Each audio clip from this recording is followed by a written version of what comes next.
Sinok moyo nyagenga sepi sining bendelang kabu Pamruk angin mawana taraning saking liap Maya pengen luyup Pindah pecating sumpana Sumu supeng rasa jati Sumu supeng Pindah pecating sumpana Sumu supeng rasa jati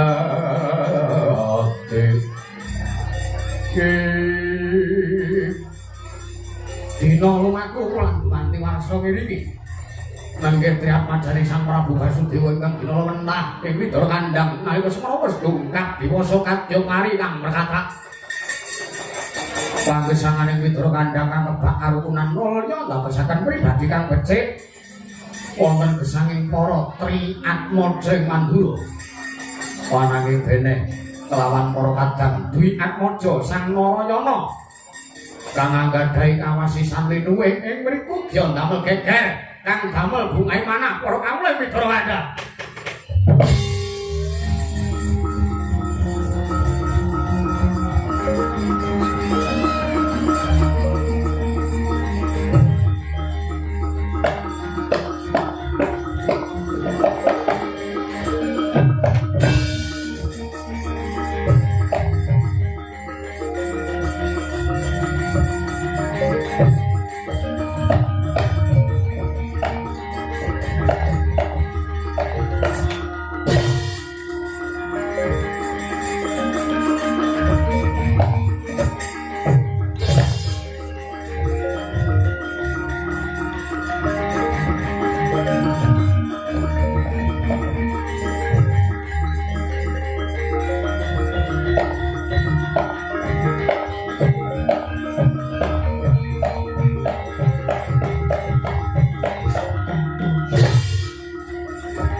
Apa kawula cilik ora entuk nyilih odo-odone wong duwe jabatan apa?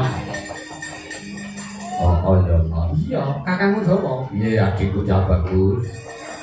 Wajar. Gumun aku karo kowe. Gumun apa? Anake Bapak Sagupa kuwi sing garep bule. Sing nomor 2 ireng. Cemani, ini kok sing ketok bagus dhewe kowe ya. Ora santok bacot ki omonganmu mengarep atos. Ora. Aku wis hafal, kowe ngalem aku mergo ireng malah ketok bagus dhewe iki mergo nek aku mesem sing ketok untuk utak ngono to. Luang ngono to. Piye iki sida beraksi meneh ora? Apa? Lho. Wis entuk seminggu iki awake dhewe gaweane begal, ngerampok, maling, ngecu. Iya, heeh. Wah. Mane pisanan aku melu kowe iki rasane mung deg-degan. Lah ngopo deg-degan? Aku yang wong maling iki tumindak sing ora bener. Maling iki tumindak sing ora prayoga. Lah kok aku kok yo manut wae karo apa sing dadi aturane bareng tak lakone entuk 3 dina kok rasane maling iki jebul-jebul. Ngene tak omongi ya Kakang Dawa. Piye? Ancasku nggonku maling, niatku maling kuwi ora mergo aku ki wong sing elek, ora mergo aku wong sing duwe watak angkara kuwi dudu. Lah iya ora kowe omong. Iya. Aku yo mudawa rasa. Dimen jenenge Udawa itu sapa kok kaya tembung wa. Uda dasar nganggo Udarasa. Lah iku Udarasa. Makne Udarasa. Maling iki janjane ra itu tumindak sing ora bener, tumindak sing kleru. Sik Kakang Udawa tak omong. Piye? Kleru tumrapmu kuwi durung karuane kleru tumrapku. Semono uga bener tumrapku, durung karuane bener tumrap awakmu ngono lho Kakang. Mergo bener kuwi kapirang dadi 3 perkara. Siji, wah arep dalil iki saja. Piye terusno. Siji bener tumrape sing gawe urip. Pindho bener tumrape kebrayan, lah sing ping 3 bener tumrap diri pribadi. Ya kaya sing wis tak aturake bener tumrap diri pribadi kuwi bener kanggoku ning urung karuan bener kanggomu. Mudeng. Paham. Iya.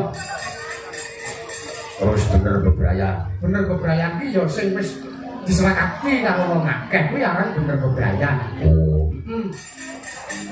Ya arep kok mangsane wong akeh nek rapat ki ana siji loro sing ora sarujuk. Ya nek mergo kalah karo omongane wong akeh, dadi ya wis gelem manut. Oh. Lah nek bener tumrape sing gawe urip piye? Bener tumrape sing gawe urip. Nah nek kowe takon karo aku ora weruh. Wah, omonganmu apes ora. Aku tak takon lho. Piye? Apa kowe wis tau ketemu sing gawe urip kok malah takon bener tumrape sing gawe urip kok piye? Ah, mau ayo beraksi yuk, ayo. Kaitan sawang kongkong Sengkapura. Kowe lah ndak dina kok saya le ndodro nggone geret, nggone njaluk pajak karo kawula apa kok kowe njaluk pajak ora ngutek. Pajak nek wis dijaluk ora kanggo katentremaning rakyat ning pajak malah mung dikorupsi gagalake karo wong dhuwur-dhuwur wong Sengkapura kae. Ha iya. Aku iki ning mergo saka sing dawuh iki dobleh kongso kae kok. Ha iya. Aku karo kowe iki kawula cilik iki ya rumangsa ora seneng karo dobleh kongso kae.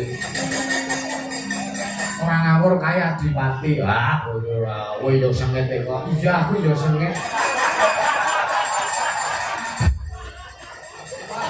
Sing tak ati-ati iki kapan iso mateni sing aran dobleh kongso kae. Mengesuk nek wis ora. Kudu kongso sing Sengkapura kudu bae kongso omah. Ya ngene tak derake, aku sing perang, kowe sing nantang. Yo, aku manut nganggo jeneng samaran. Ora sah wis kok. Waduh. Kurang nganti kengerten wae anake bapa sagempa piye. Kengerten ya wis, nek nganti cekel ya wis, nek nganti pateni mati mbok wis. Nek mati baterene dipepe ben urip meneh. Wah, ya. Blabel. Ngomongane kawula cilik kok. Kan arep pakem kepiye. Ya wis ayo tak dirake, yo. Kowe iki rasa nganggo jaman. Nek nganggo jaman iki ketok kowe wis miyayi. Nek ora nganggo jaman mah ketok kowe gleleng kae. Ayo sing idep ayo. Kae wong Singapura ayo dibegal kae.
Ya ingkang dadi sasaran sak pungkure kawula liyane ning Widara Kanda.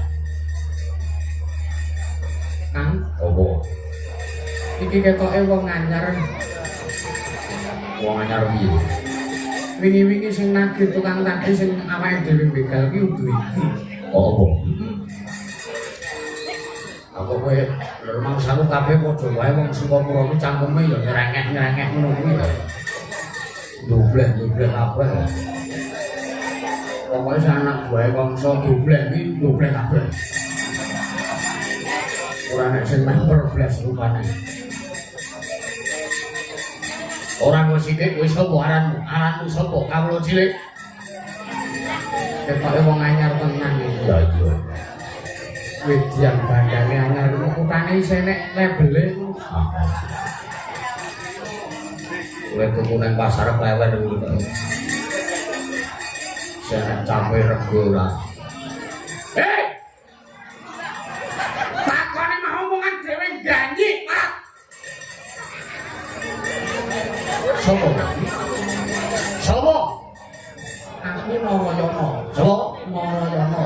Oh, kowe Narayana. Iya. Sopo iki? Roni anak Kasidi. Iki Ki Udawa. Waduh boleh maca ora. Ngawe nganggo jeneng samaran ben ora konangan nek anake Bapak Sagopa. Kowe anake Sagopa. Aduh keceplosan. Syukur ora keblegong mlebu gawe jogangan dhewe. Oh, nek ngono cah loro iki sing gawane ngerampok. Bocah loro iki sing gaweane begal, bocah loro iki sing gaweane ngecu. Nek iya arep ngopo? Kowe wedi karo aku. Yo, pancen aku diutus karo Adipati Kangsa. Nyermake menungso loro iki. Mergo pancen menungso loro iki sing ngentek-enteki Bandha Mandura. Sik aku tak takon karo kowe. Nggih. Sing tok mestani Bandha Mandura kuwi sing endi? Bandha Mandura kuwi wujuding Brana Picis ingkang Antasmana Adipati Kangsa utusan karo aku sak rombongan. Utusan karo aku sak Wadyabala kon njaluk pajak ngersane kamula. Aku tak takon. Nggih. Bandha Sengkapura kuwi asale saka kamula Widara Kandhang kelebune. Iya, iya. Kok jaluk pajeke kawula ora sebaene okehe. Mongko kawula Widara Kandhang ki oke-okehe tani. Mongko wong buruh tani kuwi hasile ora mesti akeh. Kala mangsane sik ora hasile mung akeh sedakohe. Ya to Kang Udawa. Mbuh. Kang.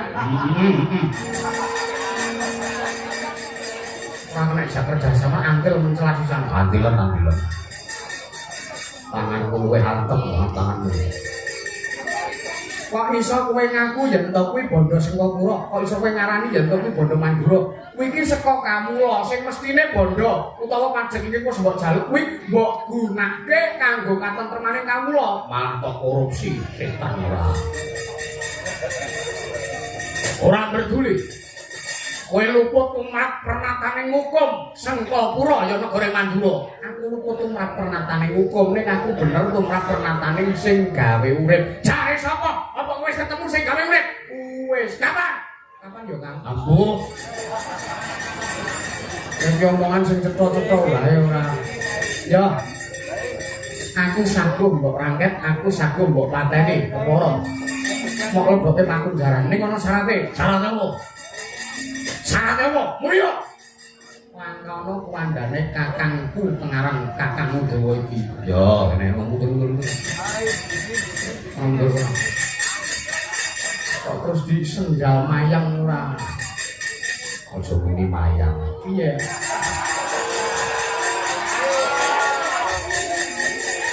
Ngopo ora entuk muni kuwi? Bojone Kangsa. Pengapesane Kangsa kuwi. Kowe Udawa. Kowe Udawa. Oh, aku Udawa.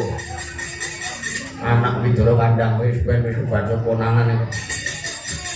Menungsa rambute kaya rambutan.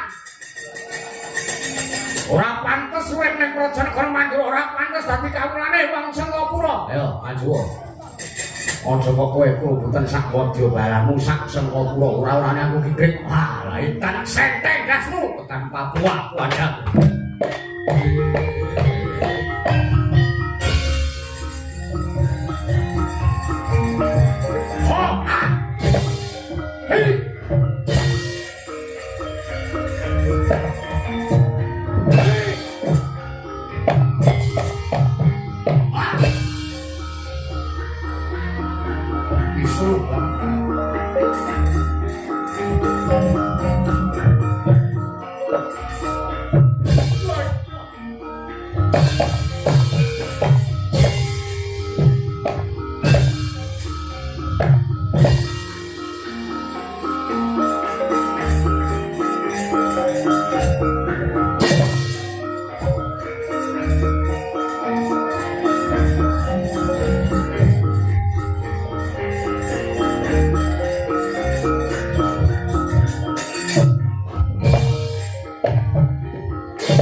Yo!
sarjana seni. Seniningan kok. Wis dontek. Anak buahe sapa? Dobleh Kongso. Nek kowe wani ngandhake nyebutke ngono nek aku ora wani. Oh nyatane yo Dobleh Kongso tenan kok piye. Masa kok ngarani Den Bagus Kongso pantes apa. Ning iki malah urung entuk hasile, Ci. Ayo wis tegese kae mau urung do sida njaluk pajek. Engko gak do digawa mlayu. Waduh, piye iki? Lah nek ngono malah bener omonganmu iki urung ono hasile nek awake dhewe begal ngerampok maling ecu. Narayana.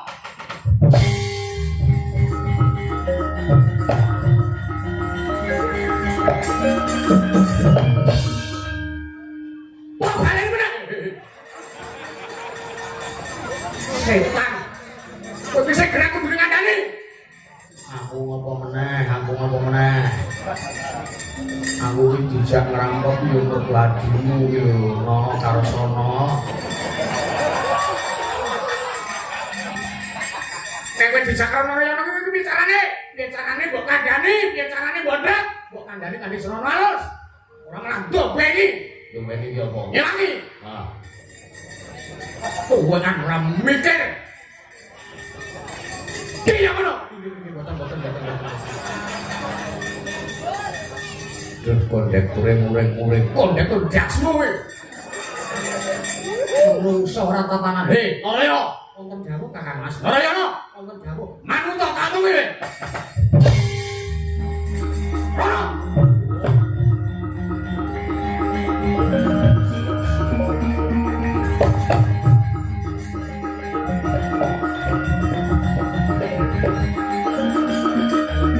Nyakane ngalang-ilang.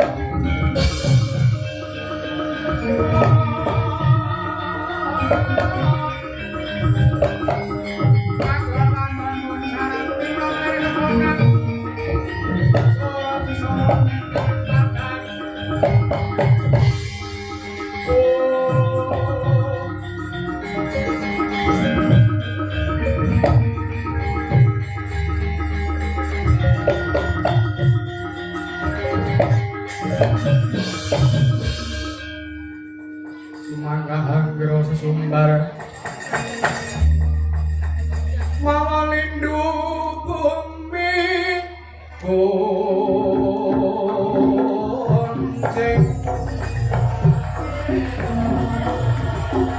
malodo kumur jato omega menunang kumambang dosan Wisnu Batara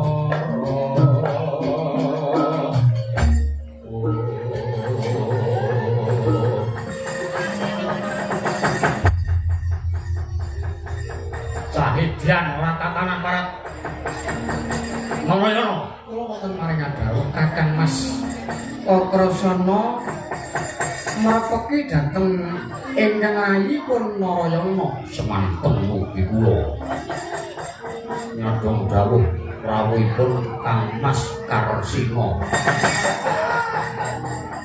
kowe iki aja sok beda to men aku nek karo wong sing temperamen gampang murid iki malah aku seneng beda. Udawa, piye? Wis ngerti aku iki gampang murid, wis ngerti aku gampang ketanton atiku. Mandok gedira. Kakang Udawa ku yo cen kurang ajar kok setan tenan kok kowe. Oh, ayo aku ki cen kirek tenan kok aku ki. Wah, jan wis sapa-sapa tak beda kok terus ora kuat atine. Narayana, wonten jago. Kowe ngerti? Mboten. Nek ora ngerti ora tak omongi. Oh, nggih. Berarti paring dangu napa? Kula ngestaken jago badhe nganglungaken jangga nilingaken karana lele. Cahidyan diomongi ana lawanan omongane kalung julmul ngetan. Sing jeneng maling kuwi ora apik ya, Di. Sing jeneng nyolong ngerampok begal ecu kuwi ora becik. Kuwi lupa tumrap ranatane hukum negara Mandura. Lho mung nganti siat dikecekel karo wong-wong Singapura. Mesakno karo pun Kakang, mesakno bawa, sagopo, mesakno biok sagopi. Ngomong kowe, ngomong pun Kakang. Kula mentah kuwi nganti seprene gedene. Nek nganti kecekel wong Singapura ku ora jeneng mirang-mirangke jenenge wong tuwa kowe parah. Ngapunten. Nggih, arep alasan apa meneh? Wis manungsa wae no. Kowe meneng apa piye tak tutupi sirahmu? Yo. Udawa piye ngono? Karo adine wedi. Aku ki yo gur manut wae wong janjine nek aku gelem ngewangi ngerampok apa dibagi rokok saslot. Mereke puso.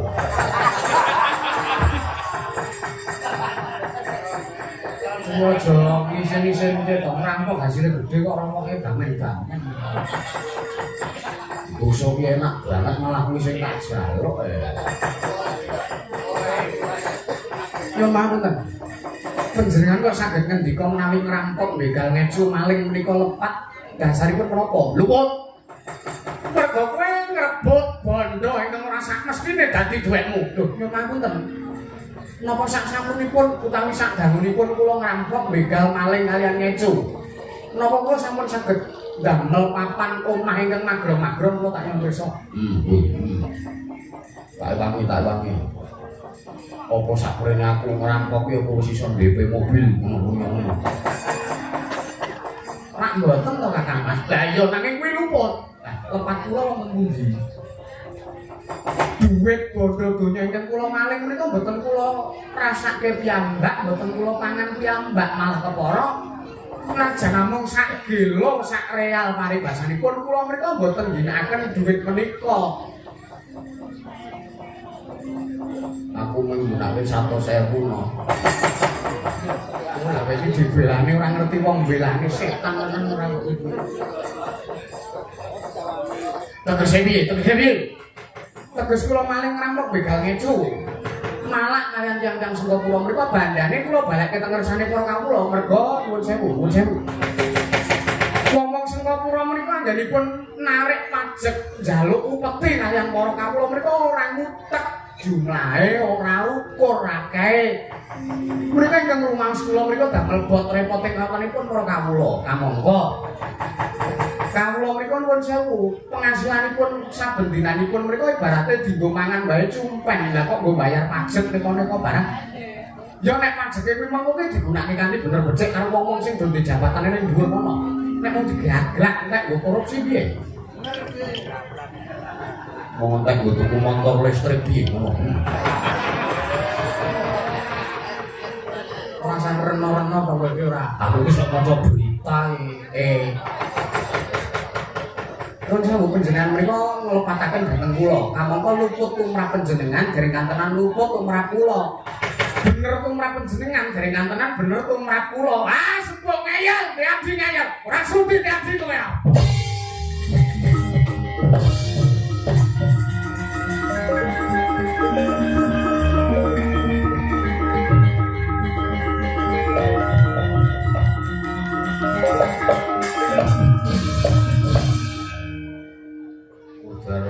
Kakakmu Pardi nesu lho.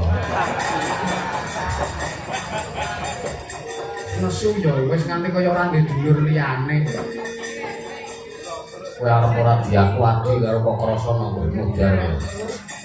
Karo piye mengkari aku karo kowe karo Bratajaya malah meneri. Jatahe Kakang Ngarsana iso tak pangan kok. Terus iki piye? Kowe laidan. No, piye Kakang Udawa? Kae salangan kae. Wilah enten kok wong Sengkapura kemruyuk kok ora trima karo lehku ngajarno. Piye ya piye? Mlayu nyang alas wae. Mlayu nyang alas wae. Wong Sengkapura sing arep nguyak karo awake dhewe ora ngerti nek awake dhewe iki cah Widara Kandang, ora ngerti nek awake dhewe iki anake Bapa Sagopa. Oh iya. Yo, mlayu ning alas ben ngerti awake dhewe wong alas-alasan ngono. Iya. Ben ora diarani nek anake dhewe iki anake Ateng Sagopa. Iya, wis. Ayo Pak Derek Kakang Dawa. Yo, ayo tak derake.